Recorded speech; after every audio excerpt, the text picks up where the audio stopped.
नमस्कार, मैं डॉक्टर बिंदु भसीन, सह आचार्य इतिहास विभाग, टूंगर महाविद्यालय बीकानेर। आज मैं प्रथम वर्ष के विद्यार्थियों को प्रथम प्रश्न पत्र के उत्तर वैदिक सभ्यता में सामाजिक जीवन, आर्थिक जीवन, धार्मिक जीवन और सिंधु और वैदिक सभ्यता में तुलना क्या रही, उस पर अपना व्याख्यान दूंगी। तो उत्तर वैदिक काल के सामाजिक जीवन पर हम इस तरह से प्रकाश डाल सकते हैं कि परिवार के लिए अगर हम बात करें तो यद्यपि कहते हैं इस काल में नगरों का उदय होने लगा था, किंतु फिर भी इस काल में आर्यों का जीवन ग्राम प्रधान ही था। विश्वामित्र ने अपनी आज्ञा का उल्लंघन करने के कारण कहते हैं अपने 50 पुत्रों को घर से निकाल दिया था।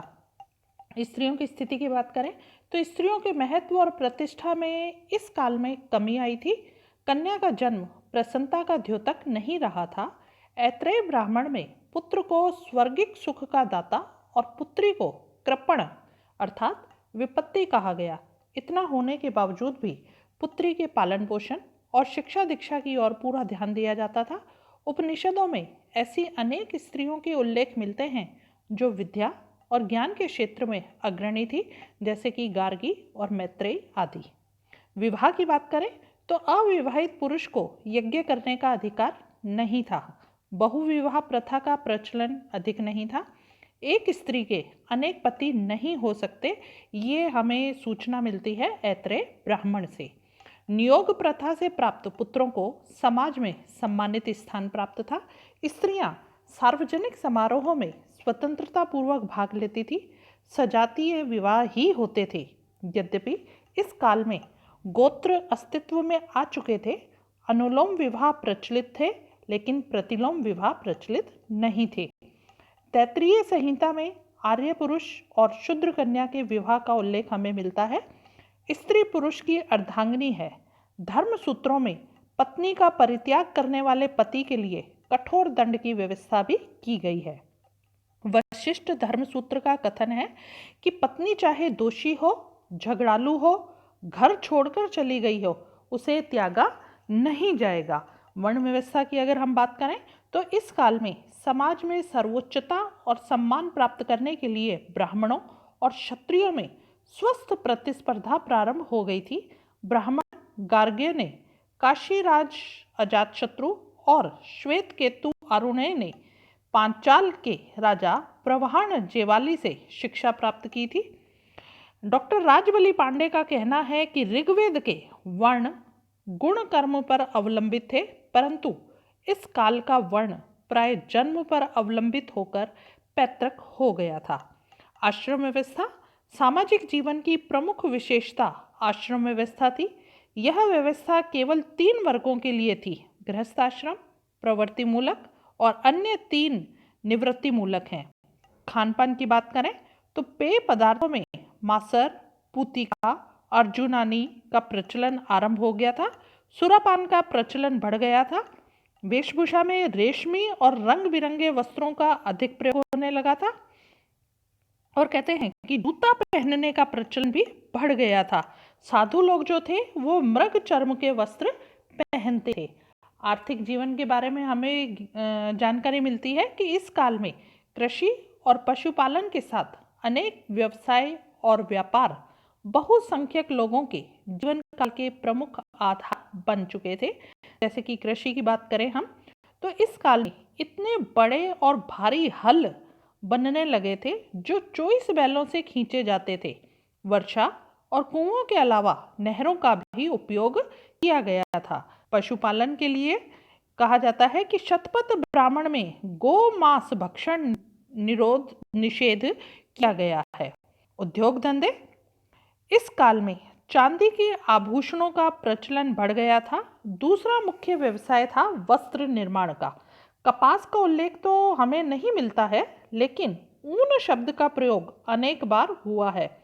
मैत्रेयी संहिता में शोम का उल्लेख हुआ है। संभवतः यह मूल्यवान वस्त्र था जिसे उच्च और धनी वर्ग पहनते थे। चिकित्सकों को भिषज कहा जाता था।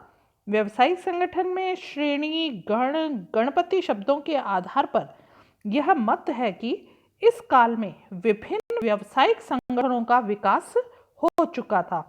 व्यापार वाणिज्य की बात करें तो हम कह सकते हैं कि वस्तु विनिमय इस समय प्रचलित था। चोर जो थे, चोर लुटेरे भी होते थे जो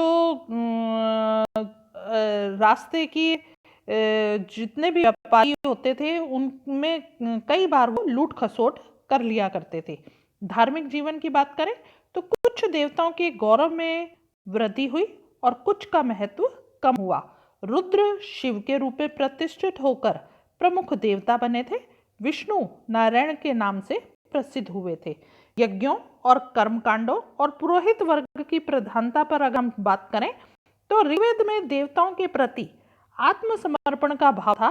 वहीं इस काल में आर्यों में मंत्र शक्ति और यज्ञों द्वारा देवताओं को अपने वश में करने की भावना का विकास हुआ था। यज्ञों की जटिलता अपनी पराकाष्ठा पर पहुंच गई थी। शतपथ ब्राह्मण में लिखा है कि यदि पुरोहित बलि नहीं देंगे तो सूर्योदय नहीं होगा।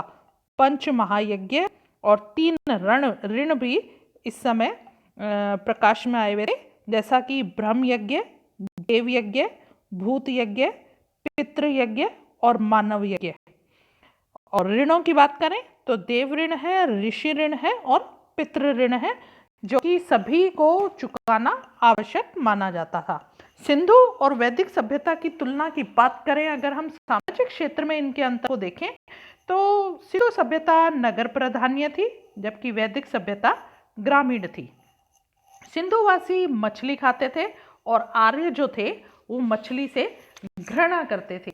सिंधुवासी जो थे वो घरेलू खेलों में रुचि लेते थे, जबकि आर्य जो थे वो शिकार और दौड़ में रुचि लेते थे। सिंधुवासी मातृ प्रधान सभ्यता थी, जबकि आर्यों की पितृ प्रधान सभ्यता थी। सिंधुवासी वर्ण व्यवस्था में विश्वास नहीं करते थे, यानी कि सिंधु सभ्यता में वर्ण व्यवस्था नहीं थी, जबकि आर्यों में वर्ण व्यवस्था विद्यमान थी। अब आर्थिक क्षेत्र में हम इन दोनों के अंतर को देखें तो सिंधुवासी जो थे उनमें बैल का महत्व नहीं था, आर्यों में गाय का। सिंधुवासी के लिए कह सकते हैं कि घोड़े से वो परिचित नहीं थे, जबकि आर्य घोड़े से परिचित थे। धार्मिक क्षेत्र की बात करें तो सिंधुवासी मूर्ति पूजक थे और आर्यवासी मूर्ति पूजक नहीं थे। सिंधुवासी यज्ञ को महत्व नहीं देते थे, जबकि आर्य जो थे वो यज्ञ को महत्व देते थे। सिंधुवासी अग्नि को महत्व नहीं देते थे, जबकि आर्य थे वो अग्नि को महत्व देते थे, क्योंकि जब वो यज्ञ को महत्व देते हैं तो यज्ञ में अग्नि प्रज्वलित होना अति आवश्यक होता है। सिंधु लिपि पहली बनी हुई है। वैदिक साहित्य में उच्च कोटि के दार्शनिक सिद्धांतों की विवेचना की गई है। राजनीतिक क्षेत्र की बात करें तो शासन पद्धति का दावा सिंधुवासियों ने नहीं किया है, जबकि आर्य जो थे वो राजतंत्रात्मक शासन प्रणाली उनके उस समय प्रचलित थी। सिंधुवासी शांति प्रिय थे, जबकि आर्य जो थे वो युद्ध प्रिय थे। साहित्य और कला में हम इन दोनों सभ्यताओं का अंतर देखें तो पता लगता है कि सिंधुवासियों के मिट्टी के बर्तन सुंदर होते थे, आर्यों के नहीं होते थे। सिंधुवासी चित्रकला, मूर्तिकला, भवन निर्माण कला में निपुण थे, जबकि जो आर्यवासी थे वो निपुण नहीं थे। धन्यवाद।